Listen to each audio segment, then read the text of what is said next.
I'm Charlotte. And I'm Dina. Welcome to the Grim Curriculum. Hello, hello. Hey. We thought after some of the heavier topics that we've been covering lately that it was time for a cryptid episode. Yes, we haven't done one of these in a hot minute. In the past, we've covered the folk monster, Jersey Devil, and of course, our guy Mothman. Mothman's my favorite. Yeah. Now it is time to add another strange being to our roster of monsters. I like that. Thank you. We've had this furry fella on our list for a little while, and after like I said, slew of very grim episodes, we thought it would be time to give you all something a little more fun to consider. Our latest subject has been known by many names, such as the Wisconsin Wolfman, Man Wolf, Bear Wolf, and the indigenous Dog Man. However, some of you may recognize his more common name, the Beast of Bray Road. When I first heard Beast of Bray Road with zero context, I automatically assumed serial killer. I could see that. But when I quickly realized that it's a werewolf kind of fella, I was very interested. Right? The Beast of Bray Road is a man I don't care too much about. No, I don't want to know about that. Right? But the Beast of Bray Road as a Beast? wolf man? Yeah. I'm down. So Bray Road is located in the rural community of Elkhorn, Wisconsin, which has been quaintly referred to as the Christmas card town due to its idyllic nature and serene surroundings. However, deep within its folklore lies the mystery of the beast. While the beast is named after the particular road, it has been sighted all around Wisconsin and Michigan. It is approximately 6 feet tall with a furry, muscular body, giving it the figure of a well-built man. It has large, shiny yellow eyes and pointed ears, somewhat like a wolf. It has been seen walking on its hind legs as well as running full speed on all fours. Some reports state that it has been sitting like a dog, but also kneeling like a man. There are no reports of attacks on humans. However, it has been known to jump on vehicles and otherwise intimidate those unlucky enough to cross its path. But before we explore what this thing might be, we're going to take you all back to where it started. As we mentioned, this all takes place in the town of Elkhorn. As of recording, the population is just over 10,000 residents. The town received its name in 1836 when Colonel Samuel Phoenix saw a large rack of elk antlers in a tree and therefore dubbed that area Elkhorn. I mean, pretty on the nose. It's pretty imaginative, isn't it? In 1851, it became the location of the Walworth County Fair, which had people coming all over to visit. Many of them chose to settle there. It also gained some notoriety in the 1870s due to its saline water springs, commonly used by those looking to cure their rheumatism. The nickname Christmas Card Town began in the early 1900s because they took great pride in decorating their town square with various pieces of gorgeous Christmas decor. Local artists have taken turns throughout the years capturing the scene through a series of watercolor paintings which have been turned into Christmas cards. While the first official sighting of the creature wouldn't happen for a few more years to follow, there is a story of two lumberjacks who appear to have spotted something that they couldn't explain in the year 1887. That's not often considered the first report of the creature, however, we figured it was worth mentioning. While it was not explained, it certainly does lend to the idea that this has been happening a lot longer than people think. Overall, the town is known for a number of things and has been throughout the years. However, they just can't seem to shake the legend of the Beast of Bray Road. And I will say, definitely recommend looking up a picture of the lovely statue they have. It's quite the sight. Honestly, I am personally a giant fan of the huge Mothman statue. Oh, yes. It is my goal one day to visit and touch his butt. Touch his butt! Someone gave him a tramp stamp. Did you see that? Yes, I did. Oh my goodness. Yeah, no, I would love to see that statue. Mhm. I think every town with a cryptid should have a cryptid statue like 100%. And in Alberta, and actually across most of rural Canada, if you're ever visiting lots of little towns, there's many of them that have a giant thing. Yeah. So like in I think it's Vegreville, they have the giant Easter egg Pasanka. Yep. Wabamun Lake has a giant dragonfly. We have all sorts of things. And apparently It's because the town gets a grant. If you have a tourist destination, Mhm. you get a grant. So they put up big statues of things. The town of Mundare, Alberta, is known for their sausages. Yes. And Steve was talking to me about this a while ago, and he said that if you get a tattoo of the Mundare sausage, once a year, you get free sausages. I've heard this. Now, would I personally get the tattoo? No, I don't care that much for Mundare sausages, but I bet you there's someone out there that has. If it was like a lifetime supply, we could talk. Like Yeah, a it lot. would- But it once would- a year? yeah, once a year, I'm going to need more than that. This all began in 1936 in nearby Jefferson. Mark Shackleman, a 30-year-old husband and father, was working his late night shift as a night watchman, and he was just trying to make ends meet. The location was St. Coletta, a place that has functioned over time as both a convent and a school. And also, fun but not so fun fact, this is the place where Rosemary Kennedy was taken after her father, Joseph Kennedy, had her lobotomized to combat her sometimes quote-unquote violent mood swings in 1941. They called it agitated depression. I mean, Rosemary Kennedy is a whole other horror story in of itself. At first, the night seemed to be like any other night. Things were usually pretty uneventful at his job. The main thing that he dealt with were either teenagers playing pranks and sometimes even a burglar. However, nothing could have prepared him for what he saw next. He was doing his usual loop of the grounds, which included an orchard, large open fields, and several buildings. The area also included several preserved indigenous burial mounds. He was crossing through one of the fields when he saw a shadow. He took out his flashlight to get a better look. As the light hit the shadow, he saw a hunched form on all fours that was digging into one of the mounds. Based on how it was digging, he assumed that it was a dog or maybe a wolf. However, it appeared to be far too big to be either of those things. Mark spent a few moments watching whatever this thing was. He was too busy to notice that he was even there. To his surprise, it suddenly turned its head and looked at him for a brief moment. Then, without warning, it stood up. Whatever this thing was even bigger than he had initially thought. He had a moment to get a better look at it. It had a sleek, hairy, muscular body with a canine-like face. As its gaze met his, it emitted a low growl that echoed throughout the entire field and sent shivers down his spine. Something that I thought a lot about, and I'm not ashamed to admit, I'll just say it. The amount of Bray Wolf fan fiction that I am sure is out there. Like, we know furries. We do know furries. We do. And they were on my mind while working on this script, and I was wondering to myself, like, I don't even want to know what kind of smut is out there about this guy. I think, don't get me wrong, I'm here for the fairy smut, the fantasy smut, the vampire shit, the werewolf shit. Have at her. Whatever floats your boat or finds your remote, I am here for. No kink shaming here. This is based on the drawings, the representations I have seen of the Beast of Bray Road. Mhm.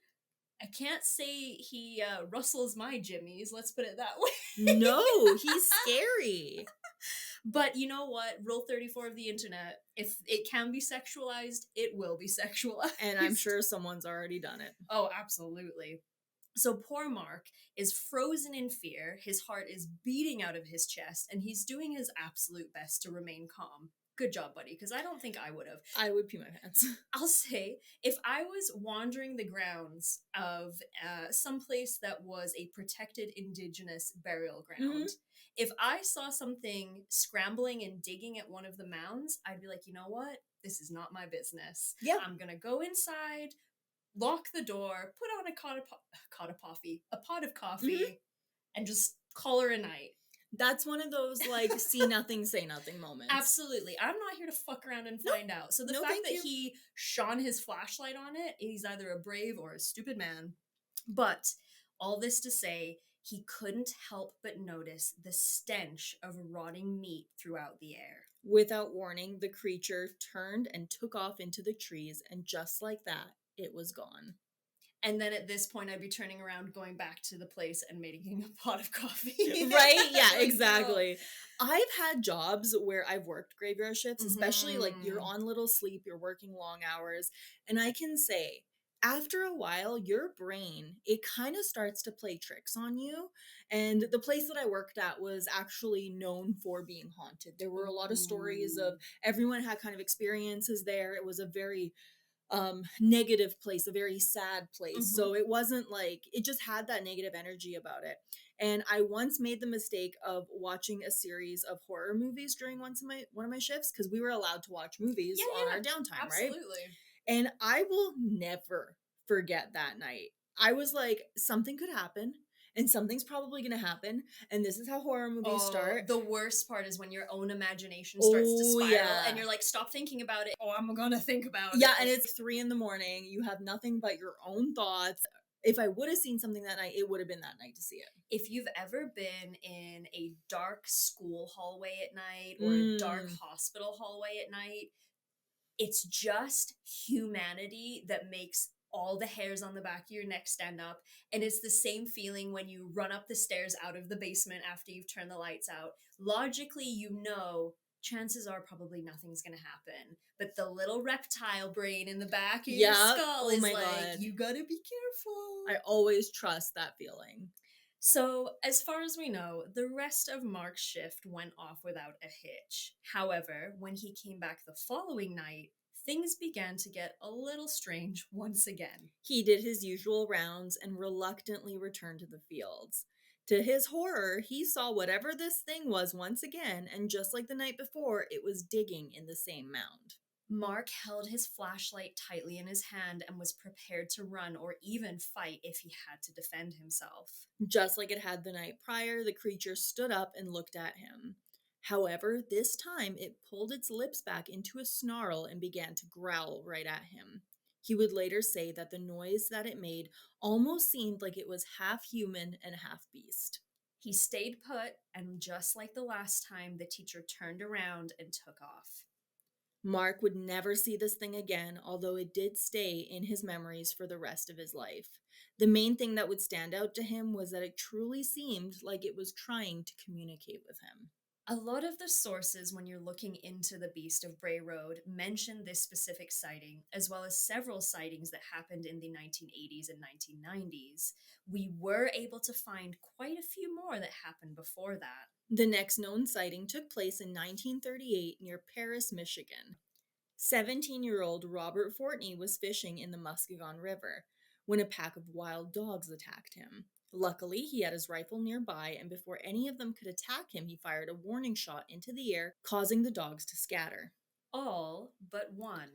The dog that remained did not look quite like the others. While the others took off, this one simply stared into Robert's eyes. It was about 10 feet away from him, but Robert could see that its eyes were piercing blue. And then it started to grin at him. Robert at this point was terrified. He fired another warning shot in the hopes that the creature would run away. And it did run away. However, not in the way that he expected. It stood up on its hind legs, reaching a height of about 6 feet. And then it took off, running like a man. Again, I would, if I were Robert, I would just be like, okay, we're not fishing here anymore. It's bad enough that he was almost attacked by a pack of wild dogs. Yes. Very scary experience. And I mean, if you've ever even met a coyote, as much as they're menaces and just little pests, they can do some damage if they want to. Oh, yeah. And then for the rest of the dogs to be like, all right, skedaddle. And then this motherfucker stands up, gives a smile, and is like, all right, and then runs Bye. away. Yeah, no, no, thank No. you. Our next story takes place in 1961 in the town of Big Rapids, Michigan. The thing that makes this particular sighting stand out is that this is apparently when we got our very first photo of the creature. One of the other strange things about this sighting is we don't actually know who the person was. The source of the story claims that he was working as a night guard at a manufacturing plant near his home. It was located right next to the Haymar State Game Area. This source claims that he heard something making a noise near the chain link fence that bordered the property and began to investigate. Since he was worried it was an intruder, he decided to grab his gun and went back into the house to get it. When he returned outside, he saw a 6-foot tall gray brown creature standing upright in his driveway. He immediately thought to grab his camera, so he ran back into the house to go get it. The creature didn't want to stick around and was gone when he came back. Upon further investigation, he saw it standing down the street in the dark. As it made its way down the street, it quickly caught the light of a nearby street lamp. At this point, he was able to take approximately 4 to 5 pictures of the creature before it took off. Now, you guys know I love a good cryptid photo, so Charlotte, I've included the photo in the script so you can take a look and tell me what you think. It almost looks like it's like peeking at him from Yeah. like behind the light post. If I was walking along and saw even the shape of that, Mhm. I think I would turn around and be like, no, I just don't need to go this way. It's fine. It's fine. We've mentioned this a few times throughout the course of the show, but this reminds me of the alien from Signs. Yes, it's And I think that's why it creeps me out so much. absolutely. It's very tall. It clearly appears to have that kind of dog-legged leg sticking out, and then its arms are just like out to the side. I'll show it to the camera for those of you watching on Patreon so you can see it. I mean, you can also see our lovely faces You can. reflected, but yeah, it's something. I don't like it. The next story is a unique one since the man in question claims that the creature has followed him throughout his life and has seen it twice, once in 1998 and again in 2008. The first sighting takes place in the town of Alto, Michigan. The source of the story was in elementary school at the time and saw the creature while out for recess at around 10 in the morning. Him and his friends were playing the game of war, and he decided he was going to run into the woods close to the school so he could hide. He found himself near a place where he heard a large splash, which caused him to turn around to look at the source of the sound. He would describe it later as approximately 8 feet tall, 300 pounds, with piercing blue eyes. He said that it closely resembled a timber wolf, but that it had longer legs and spent most of the time that he saw it upright than it did on all fours. It ran into the woods, and as it ran, it switched between 2 legs and then 4. As quickly as he saw it, it was gone. The child, clearly terrified, ran straight home where he hid in his bed. He didn't talk about what had happened to him until he was an adult. When he saw it again, he was in his house with his wife and children. Everyone in the home was sound asleep. Suddenly, he was awakened to a large thud on the roof. He would later report that his mind went straight to what he saw as a child. The original sighting clearly stuck with him because if he really did hear that sound and immediately thought of some strange thing that he saw as a kid, that kind of tells us whatever this thing was, he never stopped thinking about it. Well, it clearly traumatized him in a way. It stuck with him. And like you say, to be like, oh, bump in the night, it's just the house shifting, or it's a branch on the roof or whatever. He was like, nah, the motherfucker's back to get me. Oh, yeah. He's probably been waiting for that moment ever since. In a move that I don't think I would have taken, he made his way outside, and that was when he saw it. It was the same creature from his childhood. It stared at him for a moment as it sat on his roof. Then, without warning, it leapt 30 feet from the roof and began to run towards the tree line on all fours. This is also giving signs. Right? And I don't picture it running like a wolf. Like, I picture it like lumbering. Yes, almost. that like really creepy run. Yes. Like, oh my God, I hate that. So before vanishing, it turned around and stared at him for a full minute. Apparently, this time the man was prepared and he had armed himself with a machete. He also took it on himself to run at the creature, who just stood there and glared at him. It turned its mouth into something that resembled a grin. The man then claims that at this point, the creature uttered the word, "Don't." This obviously shocked him, and he dropped the machete and began to back away. The creature simply turned around and walked away calmly in the woods and vanished. Our next sighting takes place in 1989, where it was seen on Bray Road. It was a quiet fall night, and the time was approximately 1:30 in the morning. Lori and Drizzy, who worked at the Elkhorn Lodge, was driving home from work. On the side of the road, she saw a dark brown gray creature kneeling with its back turned towards her. As she drove closer to it, it turned its face. She could see paws and long claws that were holding what appeared to be roadkill. Its eyes reflected the glow of her headlights, and from her guess, it appeared to be about 5'7" and about 150 pounds. She expected the creature to run off, but instead, it simply stood there staring at her. Lori would later say that the creature didn't seem like an animal, but more like a human. She would explain that there was no trace of a wild being felt in its eyes. About the encounter, she would later say, To this day, I believe it was satanic. It was just my feeling. I don't really believe in werewolves per se, but I believe something could be conjured up. My grandmother was very religious, and she believed it too. This reminds me of when we covered Varginha with the Mm. aliens, Mm-hmm. and the two girls, they immediately described what they saw as a devil or a demon. And I always find it interesting how when our mind sees something that it can't explain, it pulls these explanations out on its own. Yes, it goes off of what you might already know. Exactly. Yeah. And if you are a very religious person, what could be more terrifying than the devil or a demon? Absolutely. And again, if you have that imagery in your mind from, say, being a kid in Sunday school or especially like Catholic Mass or something Mhm. like that, that's where your brain is going to jump to because you don't have anything else to compare it to unless you were, watching horror movies as a kid or something like that. But even then, a lot of those are pretty demonic in nature. But in the 70s and 80s, Yeah. we have The Exorcist, The Omen, Yep. all of those films. Of course, it's going to conjure up satanic imagery. And then obviously, satanic panic. Absolutely, yeah. And especially like during around that time, this was kind of towards the very end of the Satanic Panic. Hmm. One of the neat points about this sighting is that at some point later, Lori would report her story to the Walworth County Animal Control Office, where it would be entered into Officer John Fredrickson's envelope labeled werewolf. This, of course, is where many future reports would end up as well. It would be 2 years until another report was made. This next one also occurred in Elkhorn on Bray Road. Lori's mother, Pat, was a part time school bus driver, and in 1991, she had a student on her bus who reported seeing a walking dog man. This time, the sighting happened on Halloween night. How appropriate. Doris Gibson was 18 years old when she saw the creature. Her and her friend were driving to pick up another friend when they hit something on one of the foggy stretches of Bray Road. This caused her front tires to lift off the ground. At first, she thought that she hit a small animal, so she got out of her vehicle to investigate. But there was nothing there. She made her way back to her car. At that moment, something lunged at her through the fog.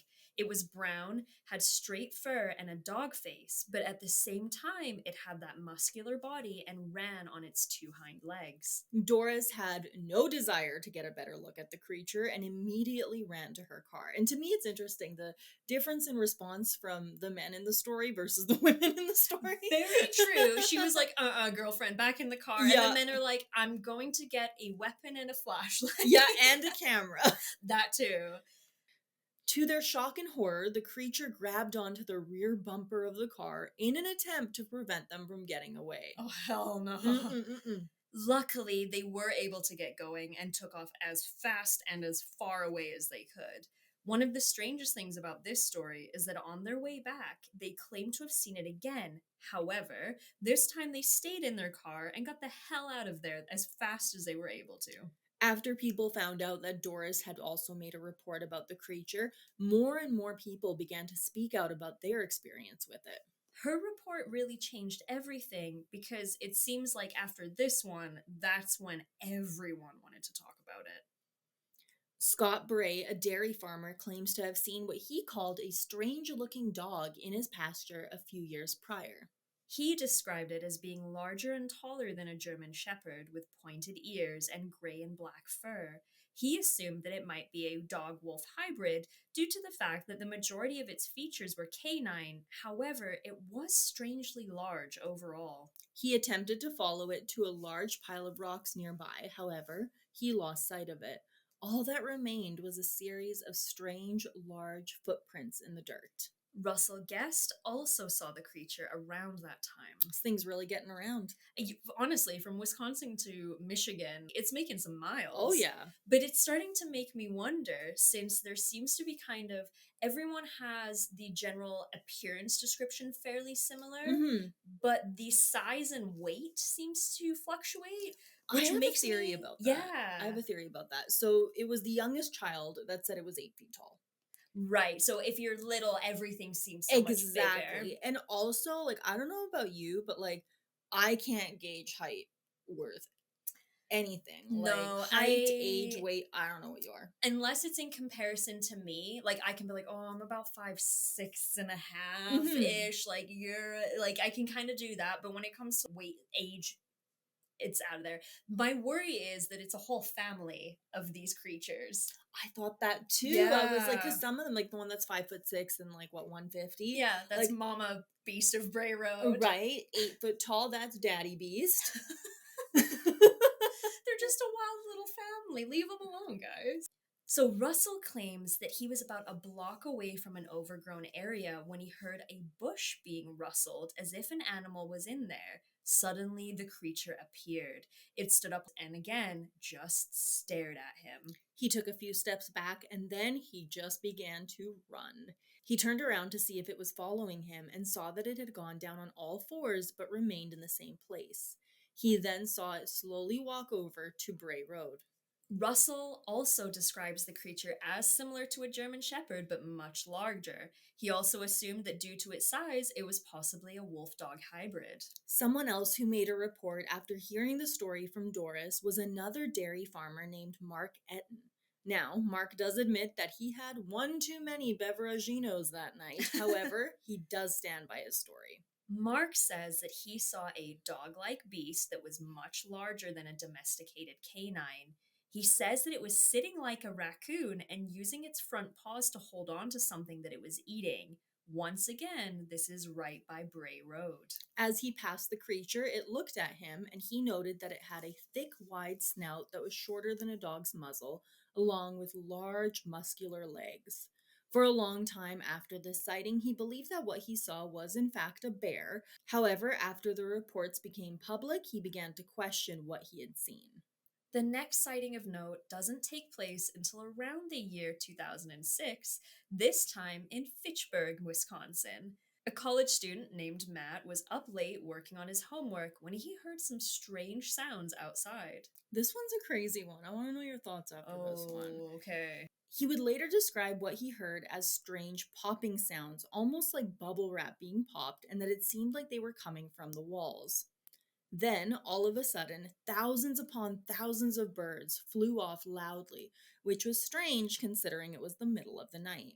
He then felt what he described as the tremors of a minor earthquake. He thought to himself, oh, it's just an earthquake, and went back to work, which I'm impressed by that. It takes so little to distract me and completely just derail my train of thought that for him, experiencing what he thought was an earthquake and then just being like, oh, gotta go back to my homework. I feel like I'd have to wake someone up. Like, I'd have to wake up, like, my roommate or something and be like, did you just feel that earthquake? Right? Exactly. You want to tell somebody about it.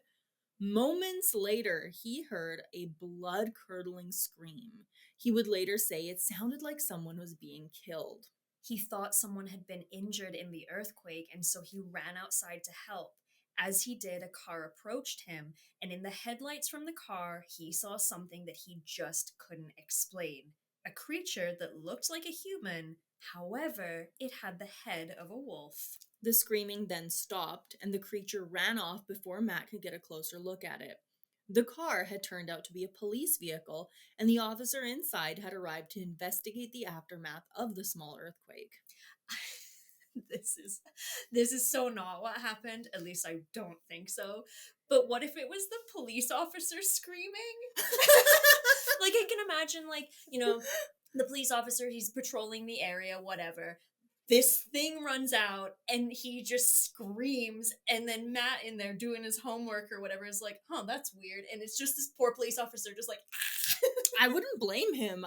Matt would not only claim that he heard the scream throughout the night, but he heard it on a handful of other nights afterwards as well. He was never able to explain what he saw or what he heard. There are a lot of stories about the Beast of Bray Road that we can share. In fact, it doesn't seem like there's a shortage of people who swear that they've seen whatever this creature may be. It certainly doesn't seem scared of humans because even when Buddy with the machete there was like, and it was just like, don't, Right? and But then walked away. and it's not aggressive. Like, it's not attacking. No, It's not it's really chasing anybody. He had the no. opportunity and he didn't take it. He certainly had the opportunity. The last story that we're going to share today takes place in the year 2016 in the town of Duluth, Minnesota. A graphic designer who has chosen to remain anonymous states that on a cold night, she witnessed the creature. This sighting takes place on November 7th of that year. And Charlotte, just out of curiosity, where were you on November 7th, 2016? Did you see anything you want to talk about? I couldn't tell you for sure, but I have never been to the US, so I can't Darn, confirm. it wasn't. I don't know. It wasn't Say, me. wouldn't that be cool? Wasn't me. The source of this story says that she saw an upright cryptid running near some lampposts and into a field with an old barn. The creature was described as being approximately 7 feet tall with an extremely hunched back.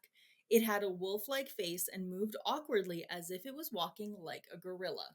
She was frozen in fear as she watched the creature move, but was unable to fully see it due to how dark it was. Moments later, a passing pair of headlights illuminated the creature, which seems to be a theme. Mm-hmm. This allowed her to take a better look at what she had seen. She memorized its features and then took off and drove to a well-lit gas station where she waited for her husband to come to her. She would later describe feeling an almost supernatural fear weighing down on her, something the likes of which she had never experienced. When she told the story to her sister, she was shocked to hear that a few years prior, her sister had seen the same creature herself. In recent years, sightings of the Beast of Bray Road have slowed down. However, they have not stopped. Every now and again, someone new comes out and claims that they too have seen the beast. When she saw it back in 2016 and she said that it was hunched over, going back to my family of creatures theory, it's old now. It's Mhm. been running around since what, the 30s, the 40s, Yeah. even before that. It's probably got arthritis. He has a bad back. Leave him alone. He old. So clearly, whatever this thing is, it's been seen by a lot of people over the course of 100 years. But the question remains, what is it? Like we mentioned before, some believe that the creature is a wolf-dog hybrid. While this certainly is one of the more logical explanations, it definitely doesn't explain its size or many of its mannerisms. Some folks out there believe it's something as simple as a Great Pyrenees or a Newfoundland dog, while others say that it could simply be something like a bear that's suffering from mange, which is a theory we've heard when it comes to these kinds of cryptids before. Yeah, definitely. Black bears have been seen in that area, and it's possible that one wandered into these towns and was seen by people who thought it was a lot scarier than it really is. Although a bear wandering through town in of itself is a pretty scary situation to be around. Especially with mange. Yeah, the poor crusty little guy. Yeah.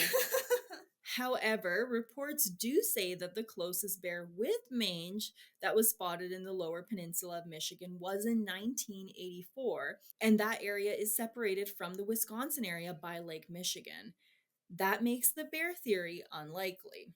There's always the possibility that the sightings of the Beast of Bray Road can be attributed to mass hysteria. And that makes sense, I think. Like the logical part of my brain tells me, everyone thinks it's seeing something, everyone's on high alert. You see like a pigeon flying around and you're like, "Oh, it's the beast." Many times I've been, like, my parents live out in the country and I've been driving there or coming home from there, late at night, and you see something in the ditch and you're like, ah! At the very least, it's going to be a deer that runs out. So I hit the Yeah. brakes, and then as you come up, it's just a bush, Yeah. right? Your mind can definitely play tricks on you, but I don't know, to affect this many people over this period of time, Right? I don't know. It's a question one.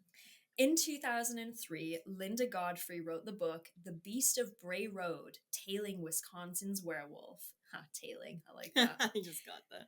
When she was writing the book, she spoke to many witnesses in and around the area who reported their own interactions with the creature. When she first started, she considered herself a skeptic.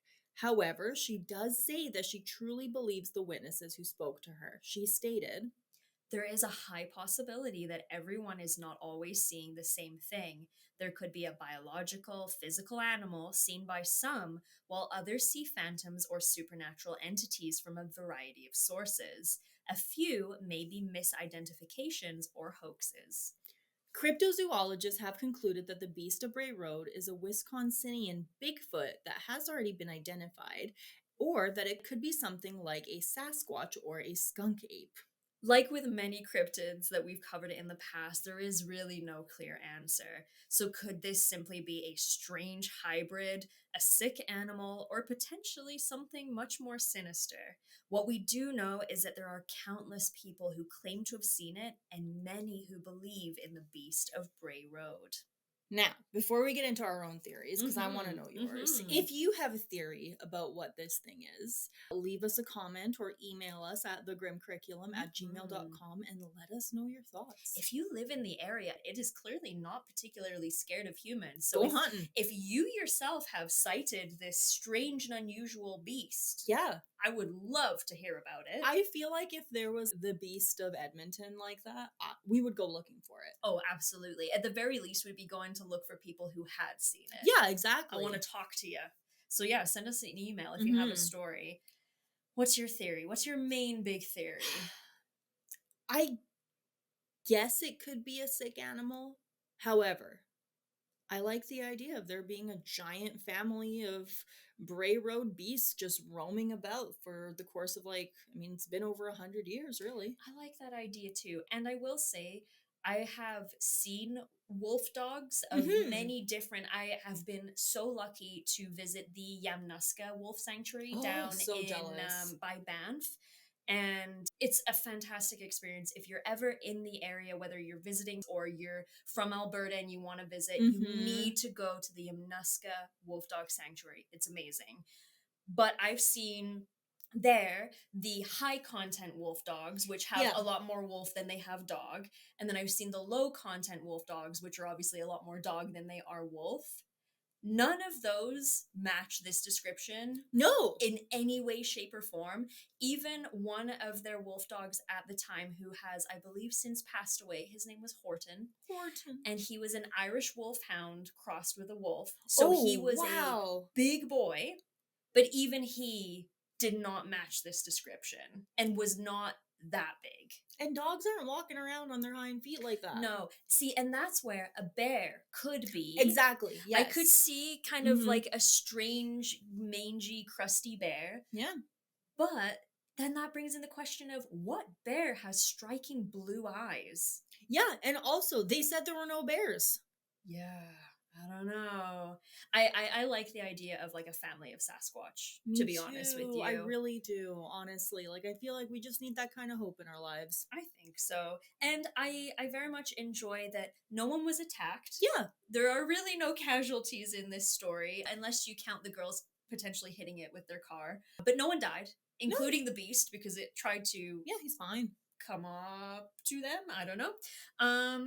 I liked this one. Me too. The Beast of Bray Road, I mean, no one can beat the top one for me, which is, of course, Mr. Mothman.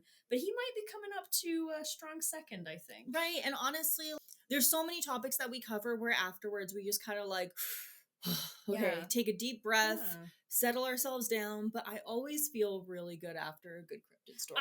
I agree. They're nice palate cleansers. They're fun. Usually there's limited death involved, unless you're talking about like another beast, the Beast of Gévaudan, which we talked about. Yes. Oh, I forgot to add him to our list of cryptids. Thank you.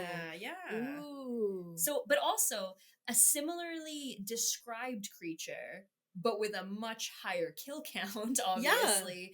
If this is a species of animal that we just haven't for some reason identified, and they're just kind of all over the world doing their own thing, known by many different names by many different cultures, I could see that being a thing. That would be a really cool thing, I think. Right? It really leaves me wondering. That's why I want to know your guys' thoughts. Yeah.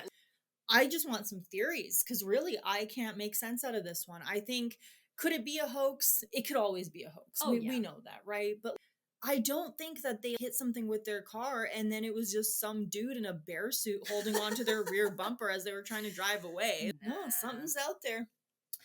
And now for the patrons on Patreon. So, first of all, you should join Patreon. Yes. Just saying. Obviously. And you can join for free.